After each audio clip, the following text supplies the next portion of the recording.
ہوا کے معنی ہے جب تارا اترا۔ مفسرین نے کئی اقوال لکھے، اس میں سے ایک قول یہ ہے کہ یہاں تارے سے مراد سرکار دو عالم صلی اللہ علیہ وسلم کی ذات ہے، اور اذا ہوا سے مراد ہے جب وہ معراج سے واپس آئے۔ اعلیٰ حضرت امام اہل سنت امام احمد رضا علیہ الرحمہ نے اسی تفسیر کے مطابق ترجمہ کیا۔ کتنا پیارا ترجمہ ہے، وَالنَّجْمِ اِذَا ہَوَا، اس پیارے چمکتے تارے محمد کی قسم،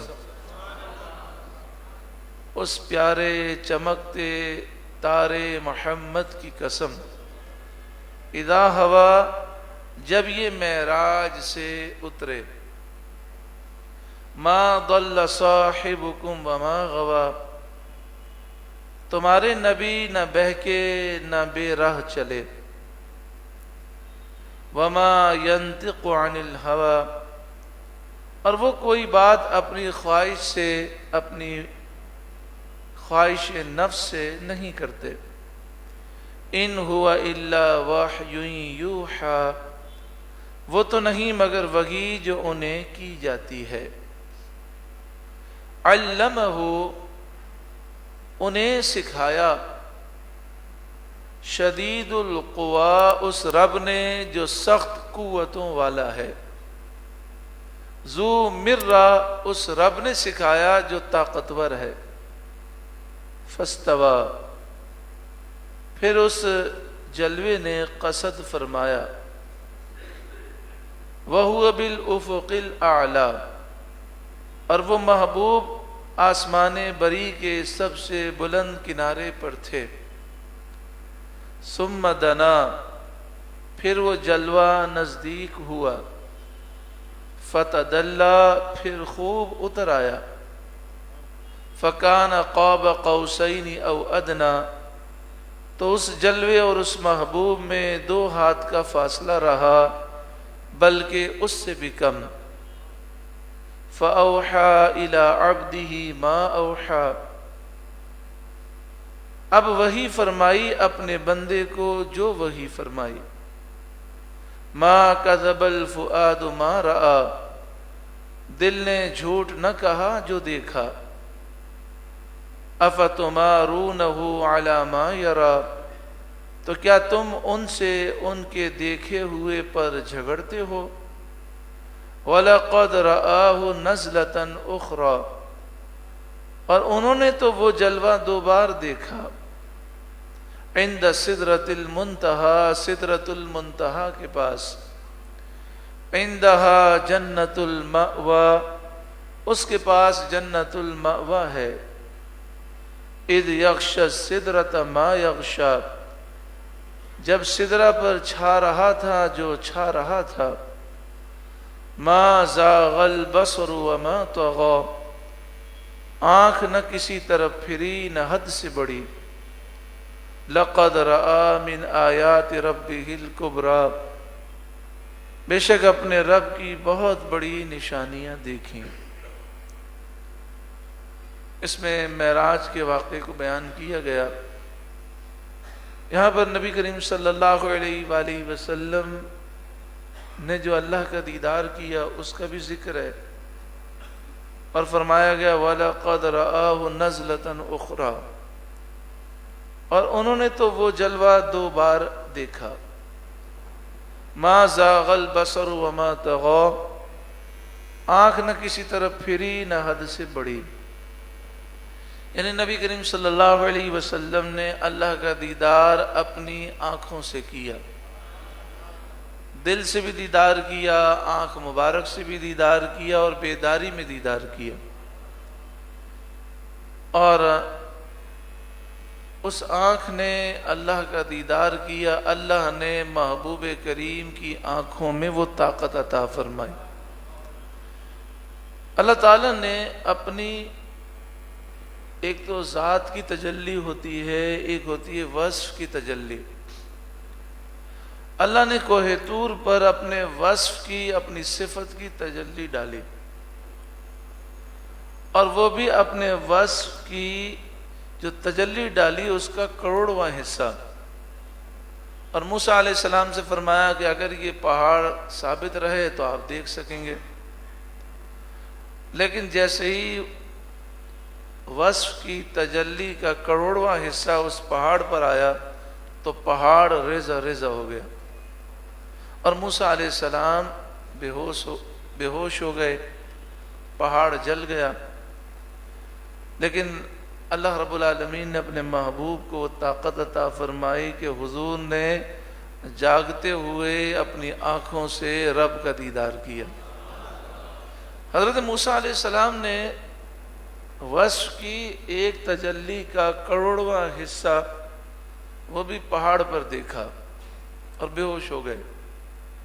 وہ دیکھنے سے آپ کی آنکھیں اتنی روشن ہو گئیں کہ 9 فرسنگ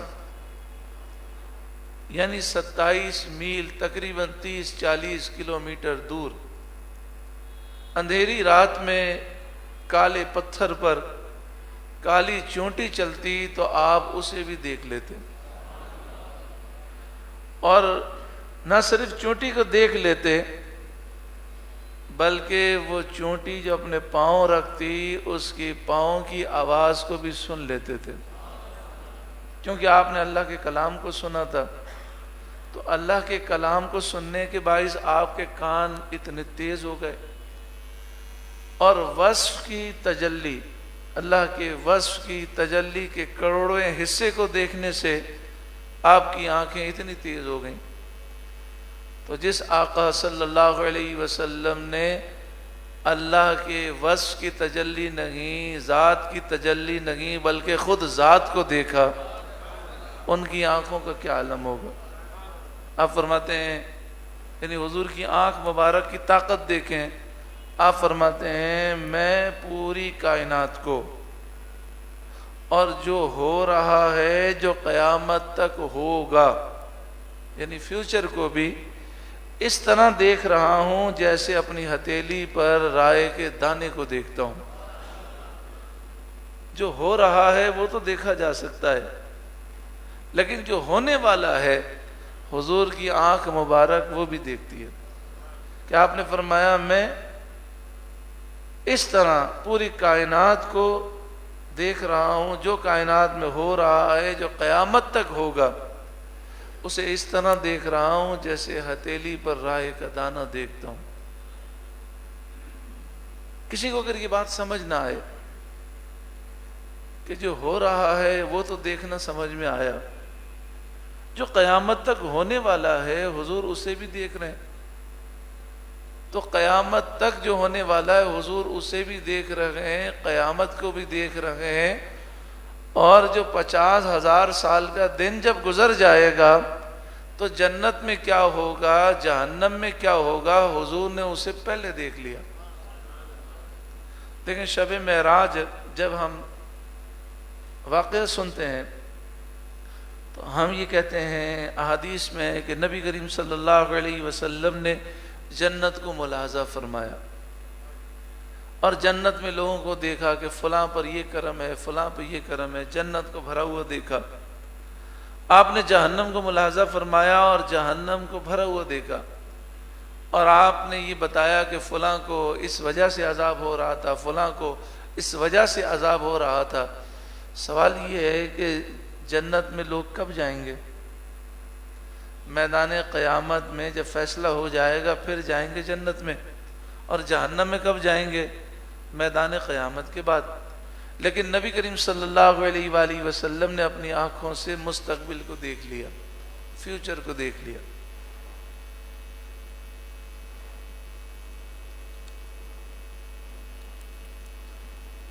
عقید جہاں صلی اللہ علیہ وآلہ وسلم نے اپنے رب کا دیدار کیا، اس کے بارے میں مسلم شریف میں حدیث پاک ہے۔ حضرت عبداللہ بن عباس رضی اللہ تعالی عنہما بھی یہ فرماتے ہیں، حضرت انس بن مالک بھی یہ کہتے ہیں، حضرت حسن بصری بھی یہ فرماتے ہیں، اور حضرت اکرمہ رضی اللہ تعالی عنہ کا بھی قول ہے کہ نبی کریم صلی اللہ علیہ وسلم نے بیداری میں اپنی آنکھوں سے رب کا دیدار کیا۔ حضرت عبداللہ بن عباس رضی اللہ تعالی عنہما فرماتے ہیں کہ اللہ تعالی نے ابراہیم کو خلیل بنایا، موسیٰ علیہ السلام سے اللہ نے کلام فرمایا، اور حضرت عبداللہ بن عباس فرماتے ہیں کہ سید عالم صلی اللہ علیہ وآلہ وسلم کو اللہ نے اپنے دیدار سے مشرف فرمایا۔ حضرت کعب رضی اللہ تعالیٰ عنہ آپ فرماتے ہیں، اور یہ روایت، یہ حدیث ترمذی شریف میں ہے کہ اللہ نے حضرت موسیٰ علیہ السلام سے 2 بار کلام فرمایا، اور سید عالم صلی اللہ علیہ وسلم نے اللہ کو 2 مرتبہ دیکھا۔ مسلم شریف میں نبی کریم صلی اللہ علیہ وآلہ وسلم کا فرمان ہے۔ دیکھیں، حضور کے فرمان کے بعد، اور اس حدیث کی سند بھی صحیح ہے، اس کے بعد اگر کوئی شک کرتا ہے تو اسے اپنے ایمان کی فکر کرنی چاہیے۔ مسلم شریف میں حدیث ہے، سرکار کا فرمان ہے، اور حدیث بھی صحیح ہے، یعنی سند اس کی صحیح ہے۔ نبی کریم صلی اللہ علیہ وسلم نے فرمایا، رأیت ربی بعینی و بقلبی، میں نے اپنے رب کو اپنی آنکھوں سے بھی دیکھا اور اپنے دل سے بھی دیکھا۔ حضرت حسن بصری رضی اللہ تعالیٰ عنہ سے کوئی پوچھتا، یہ بتائیے کہ کیا نبی کریم صلی اللہ علیہ وسلم نے اللہ کا دیدار کیا؟ تو حضرت حسن بصری قسم کھا کر کہتے، بندہ قسم کب کھا سکتا ہے بتائیے، جب اسے یقین کامل ہو۔ تو آپ قسم کھا کر فرماتے، حضور نے شب معراج اپنے رب کو دیکھا۔ حضرت امام احمد بن حنبل لاکھوں حدیثوں کے حافظ ہیں، آپ سے جب کوئی یہ پوچھتا کہ کیا نبی کریم صلی اللہ علیہ وآلہ وسلم نے اللہ کا دیدار کیا، اپنی آنکھوں سے کیا؟ تو آپ فرماتے، میں اس حدیث کو مانتا ہوں جس میں رسول اللہ نے فرمایا کہ میں نے اپنی آنکھوں سے دیکھا۔ پھر کہتے، حضور نے رب کو دیکھا، رب کو دیکھا، رب کو دیکھا، رب کو دیکھا، رب کو دیکھا۔ اتنی دفعہ امام احمد بن حنبل دہراتے کہ آپ کا سانس ٹوٹ جاتا، اور جب بھی امام احمد بن حنبل سے سوال کیا جاتا تو آپ کہتے، رآہ حتی انقطع نفسہ، یعنی رآہ کی تکرار کرتے کہ بے شک رسول اللہ نے اللہ کو دیکھا، دیکھا، دیکھا، یہاں تک کہ آپ کی سانس ٹوٹ جاتی۔ اب آپ سوچیں کہ حضرت عبداللہ بن عباس بھی ہیں، حضرت کعب بھی ہیں، حضرت حسن بصری بھی ہیں، حضرت امام احمد بن حنبل بھی ہیں، حضرت انس بن مالک بھی ہیں، اور کئی صحابہ کرام ہیں جن کا یہ عقیدہ ہے کہ رسول اللہ صلی اللہ علیہ وآلہ وسلم نے اپنے رب کو اپنی آنکھوں سے دیکھا۔ اور خود نبی کریم صلی اللہ علیہ وآلہ وسلم کا فرمان ہے مسلم شریف میں، اور اس کی سند بھی صحیح ہے۔ تو حضور کے فرمان کے بعد اب کسی قسم کے کوئی شک کی گنجائش باقی نہیں رہتی۔ ایک روایت پیش کی جاتی ہے کہ حضرت عائشہ صدیقہ رضی اللہ تعالی عنہا نے اس سے منع فرمایا، تو اس کا جواب اعلیٰ حضرت امام اہل سنت نے یہ دیا کہ حضرت عائشہ صدیقہ رضی اللہ تعالی عنہا کی حدیث کو آپ دیکھیں تو اس حدیث میں احاطے کی نفی ہے، یعنی حضرت عائشہ صدیقہ رضی اللہ تعالی عنہ یہ فرما رہی ہیں کہ رسول اللہ صلی اللہ علیہ وآلہ وسلم کی نگاہوں نے رب کا احاطہ نہیں کیا، دیکھا ضرور ہے لیکن اللہ کی ذات کو کوئی چیز احاطہ نہیں کر سکتی۔ مثلا مجھے آپ دیکھ رہے ہیں تو میں پورا آپ کی آنکھوں میں سما گیا، آپ نے پورا مجھے دیکھ لیا، میں آپ کو دیکھ رہا ہوں، آپ کو پورا دیکھ رہا ہوں، تو اس کا مطلب یہ ہوا کہ میری آنکھوں نے آپ کا احاطہ کر لیا، اور رب کی ذات کا کوئی احاطہ نہیں کر سکتا۔ قرآن مجید فرقان حمید میں ارشاد ہوا، سبحان الذی اسری بعبدہ، پاک ہے وہ ذات جو اپنے خاص بندے کو راتوں رات لے گیا۔ اسری بعبدہ لیلا من المسجد الحرام الی المسجد الاقصی، مسجد حرام سے مسجد اقصی تک لے گیا۔ اسرا کے معنی ہے سیر کرانا، سیر کرانا اور سیر کرنے میں فرق ہے. یہ نہیں فرمایا کہ محبوب نے سیر کی، بلکہ فرمایا رب نے سیر کرائی. اگر کسی کو بات سمجھ میں نہ آئے یہ کیسے ممکن ہے، تو پہلے ہی فرما دیا گیا سبحان الذی اسرا، جس ذات نے سیر کرائی وہ ہر کمزوری سے پاک ہے، وہ ہر عجز سے پاک ہے، وہ ہر بے بسی سے پاک ہے، وہ ہر عیب سے پاک ہے. سیر اس نے کرائی، وہ ہر چاہت پر قادر ہے. دوسری بات یہ کہ نبی کریم صلی اللہ علیہ وآلہ وسلم کو سیر کرائی. سیر کرنے میں، سیر کرانے میں اور سفر کرانے میں فرق ہے. ہم کراچی سے مدینہ منورہ جائیں اور پلین میں بیٹھتے ہیں اور ایئرپورٹ سے پلین اڑتا ہے، یہ ہمارا سفر ہوتا ہے. ہم سے کوئی پوچھے کہ کراچی سے مدینہ منورہ کے درمیان کیا ہے، تو ہمیں کچھ نہیں معلوم. کچھ معلوم ہے، لیکن محبوب کریم صلی اللہ علیہ وآلہ وسلم مکہ مکرمہ سے مسجد اقصیٰ تک، پھر ساتوں آسمان، پھر عرش معلیٰ، پھر لامکاں جنت اور جہنم کو ملاحظہ فرمانا کہ یہ محض سفر نہیں ہے بلکہ سیر ہے. یعنی آپ نے ایک ایک چیز کو ملاحظہ فرمایا.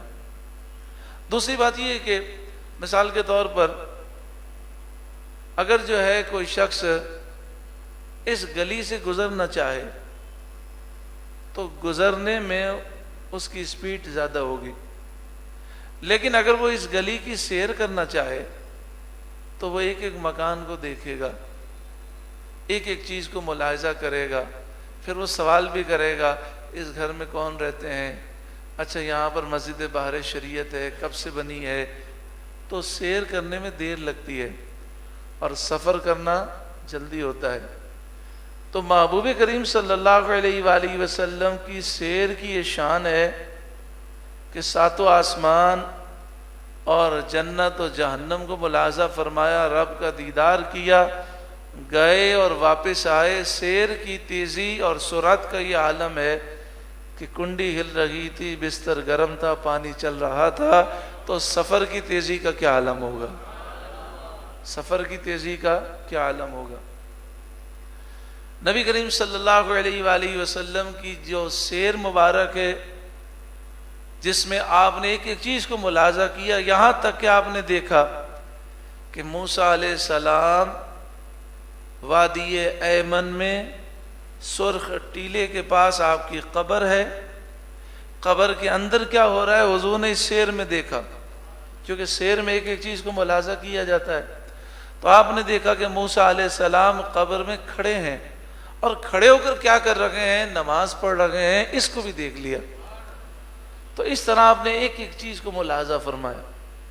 اس سیر کے اندر نبی کریم صلی اللہ علیہ وآلہ وسلم 4 مقام پر تو دوبارہ اترے ہیں براق سے. مدینہ منورہ آیا تو براق کو وہاں اتارا گیا، اور جبریل نے عرض کی یہ وہ جگہ ہے جہاں آپ ہجرت کر کے آئیں گے. تو آپ نے 2 رکعت نفل ادا کی. پھر نبی کریم صلی اللہ علیہ وآلہ وسلم طور سینا گئے، سینا، طور سینا، کوہ طور پر، وہاں 2 رکعت نفل ادا کیے. آپ صلی اللہ علیہ وآلہ وسلم آپ بیت اللحم اترے، جہاں پر حضرت عیسیٰ علیہ السلام کی ولادت ہوئی تھی، اور جبریل امین نے عرض کی یہ وہ مقام ہے کہ جہاں پر عیسیٰ علیہ السلام کی ولادت ہوئی ہے. تو حضور نے مولد عیسیٰ پر 2 رکعت نفل ادا کیے. اور اسی سے علماء حق نے یہ استدلال کیا کہ جس جگہ عیسیٰ علیہ السلام کی ولادت ہوئی، جب جبریل نے کہا کہ یہ عیسیٰ علیہ السلام کی ولادت کی جگہ ہے، تو حضور نے 2 رکعت پڑھی. تو جس جگہ رسول اللہ کی ولادت ہوئی وہ جگہ کتنی عظیم اور کتنی بابرکت ہے. سوال یہ پیدا ہوتا ہے کہ نبی کریم صلی اللہ علیہ وآلہ وسلم کی معراج کا جب ذکر کیا گیا تو اسریٰ بعبدہ فرمایا گیا. اللہ نے سیر کرائی اپنے خاص بندے کو. بھی نبی ہی فرمایا جا سکتا تھا، بھی رسولی ہی فرمایا جا سکتا تھا، اور بہت سارے القاب ہیں، لیکن بھی عبدہ ہی کیوں فرمایا گیا؟ اس میں کیا حکمت ہے؟ تو مفسرین نے فرمایا اس میں حکمت یہ ہے کہ رسول اللہ صلی اللہ علیہ وآلہ وسلم کی یہ چاہت تھی کہ مجھے عبد کہا جائے، تو نبی کریم صلی اللہ علیہ وآلہ وسلم کی چاہت پر آپ کو بھی عبد ہی فرمایا گیا. دوسرا یہ فرمایا گیا کہ جیسے ایک ہے شیخ الحدیث و تفسیر، بہت بڑے محدث ہیں، لیکن یہ محدث ہونا، شیخ الحدیث ہونا، یہ ان کے شاگردوں کی حیثیت سے ہے، لیکن اپنے استاد کے پاس جائیں گے تو یہ کس حیثیت سے جائیں گے؟ شیخ الحدیث کی حیثیت سے نہیں، شاگرد کی حیثیت سے. ایک بندہ بڑا مقام و مرتبہ رکھتا ہے، لیکن جب اپنے والد کے پاس جائے گا تو بیٹی کی حیثیت سے. تو نبی کریم صلی اللہ علیہ وآلہ وسلم ساری مخلوق میں سب سے افضل و اعلیٰ ہیں، جب رب کے دربار میں جا رہے ہیں تو عبد ہی کی حیثیت سے. نبی کریم صلی اللہ علیہ وآلہ وسلم آپ کا جو مقام اور مرتبہ ہے اور جس مقام تک آپ پہنچے ہیں، وہ مقام لوگوں کو حیران کر دینے والا ہے. دیکھیں، ہر آدمی یہ سوال کرتا ہے کہ آسمان پر نبی کریم صلی اللہ علیہ وآلہ وسلم کیسے گئے؟ ہر آدمی سے مراد یہ جو اپنی عقل پر زور دیتا ہے اور سائنس کی بنیاد پر سوال کرتا ہے. وہ کہتا ہے کچھ فاصلے تک آکسیجن موجود ہے، پھر اوپر جائیں تو آکسیجن ختم ہو جاتی ہے، تو ایک انسان کا اس سے اوپر زندہ رہنا ممکن نہیں ہے، کیونکہ اوپر آکسیجن نہیں ہے. پھر خلا ہے، یعنی ایسی جگہ ہے جہاں پر آکسیجن ہوا موجود نہیں ہے. اس سے اوپر جائیں تو فلسفی یہ کہتے ہیں کہ ایک آگ کا کرہ ہے، اور اس سے پہلے کرہ زمہریر ہے، یعنی پہلے آکسیجن ہے، پھر ہوا ختم ہو جاتی ہے، پھر یوں سمجھ لیجئے کہ برف کے پہاڑ ہیں آسمانوں کی بلندیوں میں، یا کرہ زمہریر ہے کہہ دیں. اس سے اوپر جائیں تو کرہ آگ ہے، اور کسی بشر کا اس سے گزرنا ممکن نہیں ہے. تو سوال یہ ہے کہ حضرت آدم علیہ السلام جب جنت سے آئے تو جنت تو ساتوں آسمان کے اوپر ہے، تو بتائیے ساتوں آسمان انہوں نے کور کیے کہ نہیں؟ اور یہ سارے کروں سے نکل کے زمین پر آئے کہ نہیں؟ تو جب آنا ممکن ہے تو جانا بھی ممکن ہے، جب آنا ممکن ہے تو جانا بھی ممکن ہے. اچھا، کہا جاتا ہے جی آسمان اس کی موٹائی جو ہے وہ اتنی ہے کہ 500 سال کی مسافت جتنی موٹائی ہے، اور اس میں کہیں ایک نقطے جتنا بھی سوراخ نہیں ہے، تو اس میں داخل کیسے ہوئے؟ تو وہی جواب ہے کہ حضرت آدم علیہ السلام جب ساتوں آسمان پار کر کے آئے تو جس طرح وہ نیچے آئے تو حضور اوپر جانے پر بھی قادر ہیں. اچھا، ہم مسلمانوں کا یہ عقیدہ ہے کہ عیسیٰ علیہ السلام زندہ آسمانوں کی طرف بلند کر دیے گئے، زندہ آسمانوں کی طرف بلند کیے گئے. تو عیسیٰ علیہ السلام جب بلند ہوئے تو اس خلا سے بھی گزرے جہاں آکسیجن نہیں، جہاں زمہریر ہے اس کرے سے بھی گزرے، جہاں آگ کا کرہ ہے وہاں سے بھی گزرے، اور آسمانوں کو بھی آپ نے شک کیا. تو جو رب آدم علیہ السلام کو نیچے لانے پر قادر ہے، جو رب عیسیٰ علیہ السلام کو اوپر لے جانے پر قادر ہے، وہ اپنے محبوب کو معراج کرانے پر بھی قادر ہے. لیکن جو اوپر سے نیچے آئے وہ دوبارہ اوپر گئے نہیں. یعنی زندگی میں وصال سے پہلے حضرت آدم علیہ السلام اوپر نہیں گئے، اور عیسیٰ علیہ السلام جو اوپر گئے ہیں ابھی تک نیچے آئے نہیں. ہمارے آقا صلی اللہ علیہ وسلم اوپر بھی گئے اور دوبارہ واپس بھی آئے. اچھا، یہ دنیا کے لیے ایک لمحہ کہ زنجیر ہل لگی ہے، بستر گرم ہے، پانی وضو کا چل رہا ہے، ایک لمحہ، اس کا بھی ایک حصہ. لیکن نبی کریم صلی اللہ علیہ وآلہ وسلم کے لیے یہ معراج کا سفر یا معراج کی سیر کتنی بڑی تھی؟ تو ایک روایت ہے 18 سال اور ایک روایت ہے 18,000 سال. کیا روایت ہے؟ 18,000 سال. تو 18,000 سال حضور نے کائنات کی سیر فرمائی، لیکن دنیا کے لیے ایسا تھا جیسے ایک لمحہ. تو اس پر ایک سوال کیا جاتا ہے، تو پھر یہ کہنا کہ حضور کا وصال 63 سال میں ہوا، یہ غلط ہوا. پھر آپ کہیں کہ حضور کی عمر تھی 18,000 سال، تو آپ یہ کیوں کہتے ہیں کہ حضور کا وصال ہوا 63 سال کی عمر میں؟ تو یہ بتائیے، حضرت عیسیٰ علیہ السلام کو آسمانوں میں گئے کتنا عرصہ ہوا؟ حضرت عیسیٰ علیہ السلام کو آسمانوں میں گئے کتنا عرصہ ہوا؟ تقریباً 2000 سال ہو گئے. کتنے سال ہو گئے؟ 2000 سال ہو گئے. قرب قیامت آپ واپس آئیں گے، تو جب آپ اوپر گئے تھے تو 33 سال عمر تھی، جب واپس آئیں گے تو عمر کتنی ہوگی؟ 33 سال ہی ہوگی. تو یہ عمر کا جو تعلق ہے وہ یہاں پر ہے دنیا میں. آسمانوں میں، جنت میں یہ وقت گزرنے پر عمر پر کوئی اثر واقع نہیں ہوتا. اگر ایسا ہوتا تو جنت تو بن چکی ہے، جنت بن چکی ہے، جنت کی حوریں پیدا ہو گئی ہیں کہ نہیں؟ تو پھر تو حوریں تو ہزاروں لاکھوں سال کی عمر کی ہونی چاہیے. حالانکہ ایسا نہیں ہے. حوریں اور غلمان جو ہیں ان پر عمر، وقت گزرنے کا اثر نہیں ہوتا، بلکہ جب انشاءاللہ ہم جنت میں چلے جائیں گے تو ہم پر بھی وقت گزرنے کا اثر نہیں ہوگا. سرکار دو عالم صلی اللہ علیہ وآلہ وسلم کی نگاہ کیا دیکھتی ہے کہ جب آپ نے رب کو دیکھ لیا تو آپ کی نگاہوں کی وسعت یہ ہے کہ آپ فرماتے ہیں جو میں دیکھتا ہوں وہ تم نہیں دیکھ سکتے، اور جو میں سنتا ہوں تم نہیں سن سکتے.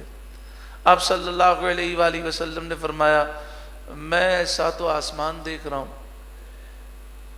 اور 7 آسمان فرشتوں سے بھرے ہوئے ہیں، 4 انگل جگہ خالی نہیں ہے، اور اتنا وزن ہے آسمانوں پر کہ آسمان چڑچڑا رہا ہے، اور سارے فرشتے اللہ کی یاد میں. نبی کریم صلی اللہ علیہ وآلہ وسلم ساری کائنات کو دیکھ رہے ہیں. ہم کتنے خوش نصیب ہیں کہ ہم اس مبارک محفل میں جمع ہیں. یقیناً حضور ہمیں دیکھ رہے ہیں. امیر المجاہدین حضرت علامہ خادم حسین رضوی علیہ رحمہ پر جب پولیس نے حملہ کیا ان کے گھر مبارک پر، اور وہ جناب گھر کی دیوار توڑ کے داخل ہو گئے، اور امیر المجاہدین کو اوپر، یعنی مسجد کے اوپر گھر ہے آپ کا، تو وہاں سے انہوں نے کہا اٹھو. تو آپ نے کہا کہ میں اٹھ نہیں سکتا، میں چل نہیں سکتا. تو کہا جھوٹ بولتے ہو. آپ نے کہا دنیا جانتی ہے. یعنی یہ پاکستان کی یعنی کیسے ظالم لوگ تھے کہ دنیا جانتی ہے کہ وہ ویل چیئر پہ بیٹھتے ہیں، اور جب وہ آپ سے کہہ رہے ہیں کہ اٹھو تو آپ کہتے ہیں میں اٹھ نہیں سکتا. کہتے ہیں جھوٹ بولتے ہو. حالانکہ وہ جانتے تھے صرف تکلیف دینا مقصد تھا. تو انہوں نے کیا کیا کہ آپ کو ٹانگوں سے پکڑا اور اوپر سے گھسیٹنا شروع کیا، سیڑھیوں سے گھسیٹتے ہوئے نیچے لائے. تو آپ بہت زیادہ خوش ہو گئے، آپ ہنسنے لگے، بہت خوش، جیسے کسی کو کروڑوں اربوں روپے کا انعام مل گیا، اس سے بھی بڑا. آپ بڑے خوش ہیں. تو ان کو آگ لگ گئی. ان ظالموں نے کہا کہ مجھے تو لگتا ہے کہ یہ مسلمان بھی نہیں ہوں گے، کیونکہ انہوں نے امیر المجاہدین کی لائبریری میں قرآن پاک تھے وہ بھی پھینک دیے، حدیث کی کتابیں بھی پھینک دیں. آپ نے فرمایا کیا کر رہے ہو؟ کہتے ہیں ہم بم تلاش کر رہے ہیں. نعوذ باللہ من ذالک. تو امیر المجاہدین جو ہے وہ بڑے خوش ہو گئے، بڑے ہنسنے لگے. تو اس نے کہا او مولوی تو ہنستا کیوں ہے؟ آپ نے فرمایا جن کو خوش کرنے کے لیے تم ظلم کر رہے ہو وہ تمہیں ابھی نہیں دیکھ رہے، تمہیں جا کر بتانا پڑے گا کہ ہم نے یہ کیا ہے، لیکن جس آقا صلی اللہ علیہ وسلم کی ناموس پر پہرا دینے کی وجہ سے تم مجھے گھسیٹ رہے ہو، وہ مجھے آقا دیکھ رہے ہیں، اور ان کا دیکھنا مجھے کافی ہے۔ تم جن کے لیے کام کر رہے ہو وہ تمہیں دیکھ نہیں رہے، لیکن جن کے لیے میں کر رہا ہوں وہ مجھے اس حال میں دیکھ رہے ہیں۔ غازی علم الدین شہید رحمت اللہ علیہ، آپ کا معاملہ ایسا تھا کہ ایک دن آپ کی جیل میں اتنا نور تھا کہ لوگ حیران ہو گئے۔ لوگوں نے کمرے میں جھانکا تو آپ موجود نہیں تھے، لوگ بڑے پریشان ہو گئے اور چاروں طرف بھاگنے لگے کہ کیا ہو گیا، غازی علم الدین شہید کہاں چلے گئے، کیسے چلے گئے، دروازہ بھی بند ہے، چھت بھی نہیں توڑی گئی، دیوار بھی نہیں توڑی گئی، وہ کہاں نکل گئے؟ کچھ دیر ہوئی تو واپس موجود تھے۔ اب ایک افسر نے یہ بات ان سے پوچھی کہ مجھے بتائیے معاملہ کیا ہے؟ تو غازی علم الدین شہید نے کہا میں تو آپ کے سامنے ہوں۔ تو اس افسر نے ایک ایسی بات کہہ دی جس کی وجہ سے غازی صاحب کو بتانا پڑا۔ اس نے کہا جس نبی کی ناموس کے لیے آپ نے پہرا دیا ہے نا، اسی نبی کا واسطہ دیتا ہوں، مجھے بتائیں معاملہ کیا ہے؟ تو آپ نے فرمایا حضرت علی رضی اللہ تعالیٰ عنہ تشریف لائے تھے اور مجھے لے گئے تھے یہاں سے اور سرکار کی بارگاہ میں لے گئے، اور حضور نے فرمایا تم پہ جو ظلم ہو رہا ہے، جو تشدد ہو رہا ہے، جو تکلیفیں دی جا رہی ہیں، ہم دیکھ رہے ہیں، ہم دیکھ رہے ہیں۔ پھر فرمایا علم الدین کیا تم قید سے آزاد ہونا چاہتے ہو تو آزاد ہو، اور اگر ہمارے نام پر قربان ہونا چاہتے ہو تو پھر جیل میں چلے جاؤ۔ تو میں نے کہا یا رسول اللہ میں آپ کے نام پر قربان ہونا چاہتا ہوں، اس لیے میں پھر دوبارہ جیل میں آیا۔ جب جیل میں پہلی عید آئی اور بھائی وغیرہ ملنے کے لیے گئے، اس وقت آپ کا جو بچہ تھا وہ بھی 2 مہینے کا تھا، شادی کو بھی زیادہ عرصہ نہیں گزرا تھا، 1.5 سال گزرا تھا۔ تو بھائی جو ہے دیکھ کر رونے لگے، وہ کہنے لگے آپ عید جیل میں گزار رکھے ہیں، پہلی عید تھی۔ تو غازی علم الدین شہید نے کہا، غازی ممتاز حسین قادری شہید نے کہا بھائی اگر آپ کو پتہ چل جائے نا کہ حضور کی کتنی کرم نوازیاں ہیں اس کمرے میں، تو آپ بھی سب کچھ چھوڑ کر یہاں آ جائیں، حضور دیکھ رہے ہیں۔ اگر یہ سوچ میری اور آپ کی بن جائے کہ میرے آقا مجھے دیکھ رہے ہیں تو ہم سے گناہ ہو سکتا ہے، پھر کتنا مزہ آ جائے، پھر کتنا مزہ آ جائے۔ پھر ہم قرآن پاک کی تلاوت کریں اور سوچی ہو کہ میرے آقا دیکھ رہے ہیں، تو پھر قرآن ہم زیادہ پڑھیں۔ جیسے حضرت ابو موسیٰ اشعری رضی اللہ تعالیٰ عنہ تہجد میں قرآن پڑھ رہے تھے نماز میں، دوسرے دن حضور نے فرمایا ابو موسیٰ اشعری کل رات کو تہجد میں تم قرآن پڑھ رہے تھے، میں سن رہا تھا، بہت ہی پیارا پڑھتے ہو قرآن۔ کہنے لگے یا رسول اللہ اگر مجھے پتہ ہوتا آپ کا گزر ہوا ہے، آپ سن رکھے ہیں، تو میں اور ہی اچھا پڑھتا، اور زیادہ اچھا پڑھتا۔ پھر انسان کو دنیا میں کسی کی تعریف کی طلب باقی نہیں رہتی، جب میرے آقا مجھے دیکھ رہے ہیں تو کسی کی تعریف کی کیا حاجت؟ بتائیے جس عاشق رسول کا یہ یقین ہو جائے کہ میرے آقا مجھے دیکھ رہے ہیں، وہ کبھی گناہ کر سکتا ہے؟ پھر تو ایک عجیب و غریب کیفیت طاری ہو جائے۔ ہمارے استاد محترم امیر المجاہدین آپ نے کہا کہ تم مجھے گھسیٹ رہے ہو، تم جن کے لیے گھسیٹ رہے ہو وہ تمہیں نہیں دیکھ رہے، لیکن میں جن کے لیے گھسیٹا جا رہا ہوں وہ مجھے دیکھ رہے ہیں۔ ایک کلپ میں امیر المجاہدین فرماتے ہیں کہ ضروری ہے کہ انسان اپنے بچوں کے لیے کوٹھیاں بنا کر جائے، اپنے بچوں کی شادیاں کر کے جائے، ضروری ہے۔ دن رات یہی فکر ہے کہ ہم اپنے بچوں کا فیوچر روشن کریں۔ آپ فرماتے ہیں اصل تو یہ ہے کہ رسول اللہ کو خوش کرنا ہے، حضور کے دین کی خدمت کرنی ہے۔ اور جہاں تک بچوں کا تعلق ہے، اگر وہ نیک ہوں گے، صالح ہوں گے تو اللہ تعالیٰ ان کے لیے آسانی پیدا فرما دے گا، اور اگر برے ہوں گے، گناہوں بھری زندگی گزارنے والے ہوں گے، تو ہمیں ان کے لیے مال چھوڑ کر جانے کی کیا ضرورت ہے؟ یہ آپ کا نظریہ تھا۔ اور یہ نظریہ آپ نے کہاں سے لیا؟ حضرت امیر المومنین حضرت عمر بن عبدالعزیز رحمۃ اللہ علیہ سے۔ ساری دولت اللہ کی راہ میں دے دی، دین کی خدمت کی۔ جب وقت وصال آیا تو کسی نے کہا کہ آپ جا رہے ہیں، آپ نے اپنی اولاد کے لیے کچھ بھی نہیں چھوڑا، آپ کے مرنے کے بعد آپ کی اولاد کیا کرے گی؟ تو آپ نے فرمایا اگر میری اولاد کے دل میں اللہ کا خوف ہوگا، وہ متقی پرہیزگار ہوگی، تو اللہ اس کی مدد فرمائے گا، مجھے اس کی کوئی فکر نہیں۔ اور اگر یہ گناہوں میں پیسہ اڑانے والی ہوئی، گناہ گار ہوئی، تو ایسی گناہ گار اولاد کے لیے میں جائیداد چھوڑ کے کیا کروں؟ عقائد جہاں صلی اللہ علیہ وآلہ وسلم اتنی تیزی کے ساتھ آپ نے یہ سفر فرمایا، تو کسی نے سوال اٹھایا کہ کیسے ہو سکتا ہے کہ آپ مکے سے مسجد اقصی تک گئے، آسمانوں کی سیر کی، جنت کو ملاحظہ کیا، جہنم کو دیکھا، لامکاں گئے، عرش پر گئے، اللہ کا دیدار کیا، اور واپس بھی آ گئے، اور وقت کتنا کہ زنجیر ہل لگی ہے، وضو کا پانی چل رہا ہے، بستر گرم ہے، تو اتنے جلدی کیسے ہو سکتا ہے؟ تو امام فخر الدین رازی علیہ الرحمہ نے اس کا جواب دیا، اور آپ نے فرمایا کہ حضرت سلیمان علیہ السلام کے ایک امتی ہیں، حضرت آصف بن برخیہ سلیمان علیہ السلام کی ایک امتی ہیں۔ اور سلیمان علیہ السلام کون ہے؟ سلیمان علیہ السلام وہ ہیں جو مقتدی ہیں امام الانبیاء کے۔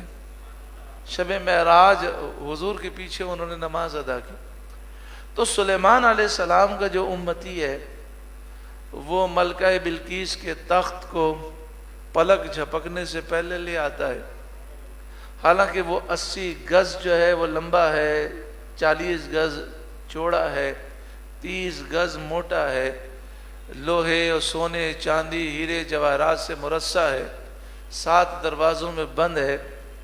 جب وہ پلک جھپکنے میں اس تخت کو لے آتا ہے، تو جب سلیمان علیہ السلام کے ایک امتی کی یہ طاقت ہے، تو جو سلیمان کے بھی آقا ہیں ان کی طاقت کا کیا عالم ہوگا؟ دوسری بات یہ کہ یہ بھی سوال کیا گیا کہ حضور کو یہ معراج کا معجزہ کیوں دیا گیا؟ سوال کرنے والے نے سوال یہ کیا کہ جو معجزہ نبی کو دیا جاتا ہے وہ حالات کے اعتبار سے ہوتا ہے۔ جیسے موسیٰ علیہ السلام کے زمانے میں جادوگروں کا زور تھا، تو آپ کو وہ معجزہ دیا گیا جس نے جادوگروں کو عاجز کر دیا۔ حضرت داؤد علیہ السلام کے زمانے میں لوہے کے کاریگروں کا زور تھا، تو آپ کو اللہ نے وہ معجزہ دیا کہ آپ لوہے کو ہاتھ میں پکڑتے تو موم ہو جاتا، اور اس سے آپ لوہے کی زرہ بناتے۔ حضرت یوسف علیہ السلام کے زمانے میں مصر میں بڑے بڑے حسین تھے اور انہیں اپنے حسن و جمال پر فخر تھا، تو اللہ نے حضرت یوسف علیہ السلام کو وہ حسن و جمال دیا کہ فرمایا آدھا کائنات کا حسن اللہ نے انہیں عطا فرمایا۔ حضرت عیسیٰ علیہ السلام کے زمانے میں طبیبوں کا بڑا زور تھا اور انہیں اپنی طب پر بڑا فخر تھا، تو اللہ نے حضرت عیسیٰ علیہ السلام کو وہ معجزہ دیا کہ آپ مادر ذات اندھوں کو آنکھیں بھی دے رہے ہیں، برص کے مریضوں کو شفا بھی دے رہے ہیں، اور مردوں کو زندہ بھی کر رہے ہیں، جو اس زمانے کے طبیب کے آج کے طبیب بھی اس سے عاجز ہیں۔ تو نبی کریم صلی اللہ علیہ وآلہ وسلم کو معراج کا معجزہ کیوں دیا گیا؟ دیکھیں، ہر نبی کا ایک زمانہ ہوتا ہے۔ حضرت موسیٰ علیہ السلام آئے، پھر ان کا ایک زمانہ تھا، ان کے بعد دوسرے نبی آ گئے، رسول آ گئے، لیکن جب ہمارے آقا و مولا صلی اللہ علیہ وسلم تشریف لائے تو بتائیے اب کوئی اور نبی آ سکتا ہے؟ قیامت تک کے لیے حضور نبی اور رسول ہیں۔ قیامت تک جو بھی انسان ہیں سب کو حضور پر ایمان لانا ضروری ہے۔ تو حضور کو اللہ نے وہ معجزات دیے جو ہر دور کے تقاضوں سے مقابلے میں ہر دور کے تقاضوں کے مطابق ہیں۔ تو آج ہم سن رہے ہیں کہ دنیا جو ہے یہ کہہ رہی ہے کہ ہم چاند پر پہنچنے کی کوشش کر رہے ہیں، کوئی مریخ پر پہنچنے کی باتیں کر رہے ہیں، کوئی مریخ پر کالونی بنانے کی باتیں کر رہے ہیں۔ تو اللہ نے اپنے محبوب کو وہ معجزہ دیا کہ جس معجزے کو دیکھنے کے بعد سائنس اس کے سامنے بے بس ہو جاتی ہے۔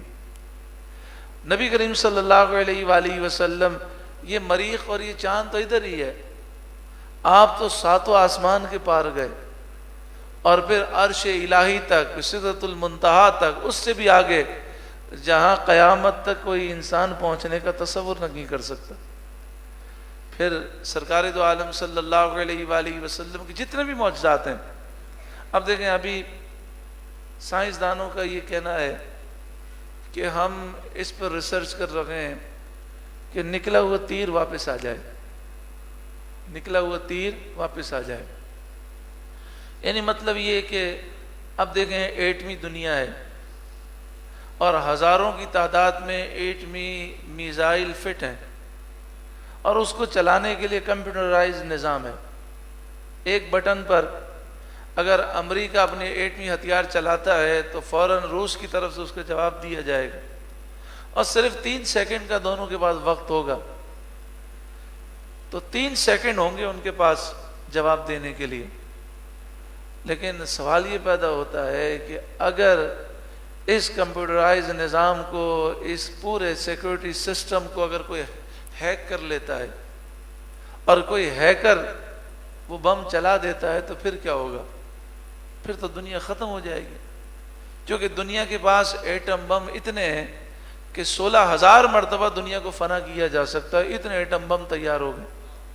تو اب نکلا وہ تیر واپس کیسے کریں؟ تو اب وہ اپنے سسٹم کو اپ گریڈ کر رہے ہیں اور کہہ رہے ہیں کہ ایسا سسٹم بنایا جائے کہ اگر غلطی میں کوئی ہمارے نظام کو اگر ہیک کر لے تو ہم نکلے ہوئے میزائل کو دوبارہ واپس لے آئیں یا فضا میں ہی ختم کر دیں۔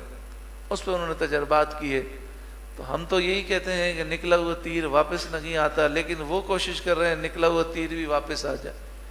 محبوب کریم صلی اللہ علیہ وآلہ وسلم کی بڑی شان اور عظمت ہے۔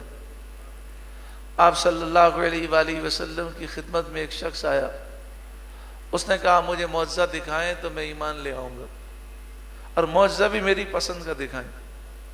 آپ نے فرمایا کیا دیکھنا چاہتے ہو؟ کہ یہ کھجور کا جو درخت ہے، یہ تو آپ نے سنا ہے کہ کھجور کے درخت کو اشارہ کیا وہ آ گئے، لیکن اس نے یہ سوال نہیں کیا۔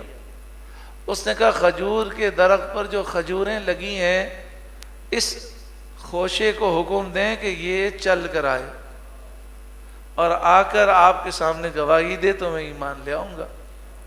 تو آپ نے اس خوشے کو حکم دیا تو خوشہ کھجور کے درخت سے ٹوٹ کر آیا، سرکار کی بارگاہ میں چل کے آیا، اور ان کھجوروں نے، یعنی خوشے پر چند کھجوریں ہوتی ہیں، ان کھجوروں نے حضور کا کلمہ پڑھا، تو وہ شخص کلمہ پڑھ کے مسلمان ہو گیا۔ اب حضور چاہتے تو وہ کھجوریں اس شخص کو دے دیتے، وہ اپنے علاقے میں جا کر بانٹتا کہ یہ معجزے والی کھجوریں ہیں جو چل کر آئی تھی، کلمہ پڑھی تھی۔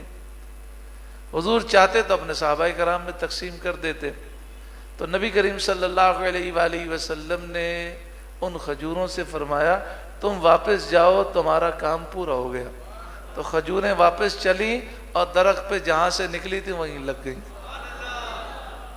عقید جہاں صلی اللہ علیہ وآلہ وسلم کے جو معجزات ہیں وہ قیامت تک کے لیے رہنما ہیں۔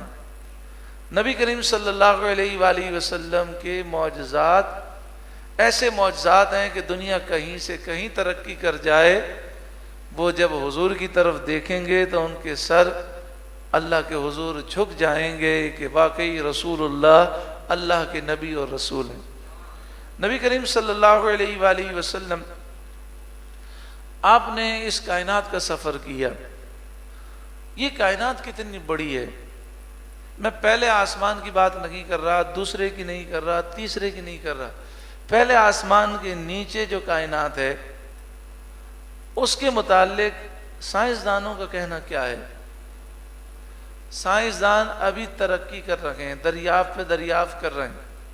آج سے تقریباً 100 سال پہلے ایک سائنٹسٹ نے یہ دعویٰ کیا کہ میری دوربین نے ایک ایسے ستارے کو دیکھا ہے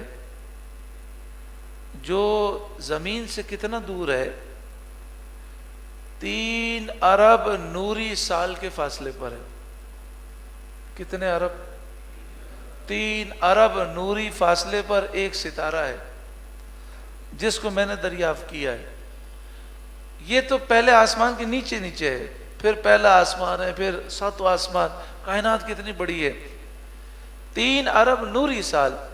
ایک نوری سال کتنا ہوتا ہے؟ روشنی 1 سیکنڈ میں 3 لاکھ کلومیٹر کا فاصلہ طے کرتی ہے۔ کتنے؟ زور سے بولیں۔ 1 سیکنڈ میں 3 لاکھ کلومیٹر کا فاصلہ طے کرتی ہے۔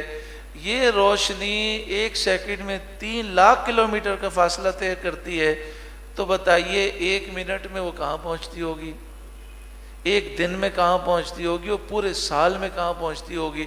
تو پورے سال میں جو سفر کرتی ہے اس کو 1 نوری سال کہتے ہیں۔ تو کتنے نوری سال؟ 3 نہیں، 3 کروڑ نہیں، 3 ارب نوری سال۔ تو جب یہ ایک انسانی آنکھ دوربین سے وہاں تک دیکھ سکتی ہے تو کائنات کتنی بڑی ہے۔ نبی کریم صلی اللہ علیہ وآلہ وسلم نے پوری کائنات کی سیر فرمائی، اور اس میں راز کیا تھا؟ راز یہ تھا کہ اے لوگوں، میرے محبوب کی غلامی کرو، تم ان کے غلام بنو گے، ساری کائنات تمہاری ہوگی۔ جو ان کے در سے وابستہ ہوگا، دنیا بھی اس کی ہے، آخرت بھی اس کی ہے۔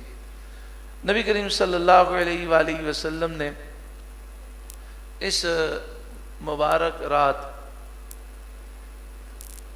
یعنی شب معراج آپ نے جنت میں ملاحظہ فرمایا، جنت کو دیکھا اور جہنم کو ملاحظہ فرمایا، اور انبیاء سے ملاقاتیں کی۔ جب حضرت ابراہیم علیہ السلام سے ملاقات ہوئی تو ابراہیم علیہ السلام نے عرض کی، مر امتک فلیکثروا من غراس الجنہ، آپ اپنی امت کو یہ حکم دیں کہ وہ جنت کے باغات میں سے خوشے حاصل کریں۔ فَإِنَّهَا تُرْبَتَهَا طَيِّبَةٌ وَأَرْضُهَا وَاسِعَةٌ، جنت کی مٹی بڑی پاک ہے اور زمین بڑی وسیع ہے۔ پھر حضرت ابراہیم علیہ السلام نے عرض کی کہ اگر وہ اس کلمے کا ورد کریں تو جنت کا حصول ان کے لیے آسان ہو جائے۔ اب اس میں 2 روایتیں ہیں۔ ایک روایت میں ہے سبحان اللہ والحمد للہ ولا الہ الا اللہ واللہ اکبر، اور دوسری روایت میں ولا حول ولا قوت الا باللہ العلی العظیم۔ تو جو تیسرے کلمے کو پڑھے تو دونوں روایتیں جمع ہو جاتی ہیں۔ پڑھیے سبحان اللہ والحمد للہ ولا الہ الا اللہ واللہ اکبر ولا حول ولا قوت الا باللہ العلی العظیم۔ اسی لیے بعض بزرگوں نے یہ لکھا کہ طواف کے دوران سب سے افضل ہے درود پاک پڑھنا اور تیسرا کلمہ پڑھنا۔ نبی کریم صلی اللہ علیہ وآلہ وسلم جب سدرۃ المنتہا سے آگے جانے لگے تو آپ نے جبریل سے کہا، یا جبریل ہل لک من حاجۃ الی ربک، اے جبریل رب کی بارگاہ میں تیری کوئی حاجت ہے؟ بتا تو میں تیری حاجت رب کی بارگاہ میں عرض کروں۔ فرمایا کہ یہ رسول اللہ صلی اللہ علیہ وسلم نے اپنے والد، اپنے دادا حضرت ابراہیم علیہ السلام کی طرف سے حضرت جبریل کو یہ شرف عطا کیا۔ دیکھیں، آپ سے کوئی پوچھے کہ کوئی ضرورت ہو تو مجھے بتائیے، آپ کے مجھے کوئی ضرورت نہیں ہے، پھر بھی پوچھنا ایک طرح سے ایک اچھا سلوک ہے، ایک احسان ہے۔ جب حضرت ابراہیم علیہ السلام نمرود کی آگ میں جانے لگے، یعنی آپ کو وہ پھینکنے لگے، تو جبریل آئے اور عرض کی کہ اگر کوئی ضرورت ہو تو مجھے بتائیں، میں آپ کی ضرورت پوری کروں گا۔ تو حضرت ابراہیم علیہ السلام نے فرمایا کہ ضرورت ہے لیکن تجھ سے نہیں ہے۔ تو کہا کہ پھر جس رب سے ضرورت ہے اسے عرض کریں۔ تو آپ نے فرمایا وہ میرے عرض کرنے سے زیادہ میرے حال کو جانتا ہے۔ یہاں پر حضرت ابراہیم علیہ السلام نے دعا کیوں نہیں کی؟ کیونکہ یہ امتحان تھا، اور امتحان میں یہ دعا کی جاتی ہے کہ اے اللہ اس امتحان میں کامیاب فرما، بھاگنے کی دعا نہیں کی جاتی۔ تو آپ نے کہا میرا رب میرے حال سے زیادہ واقف ہے۔ تو جبریل نے یوں کہا تھا کہ کوئی ضرورت ہو تو مجھے بتائیے۔ تو نبی کریم صلی اللہ علیہ وسلم نے اس کا بدلہ چکایا، اور آپ نے فرمایا یا جبریل حل لک من حاجت الی ربک، اے جبریل کوئی حاجت ہو تو بتاؤ، میں رب کی بارگاہ میں آپ کی حاجت پیش کروں۔ جبریل نے حاجت پیش کی، اور کیا جبریل کو حضور سے پیار ہے!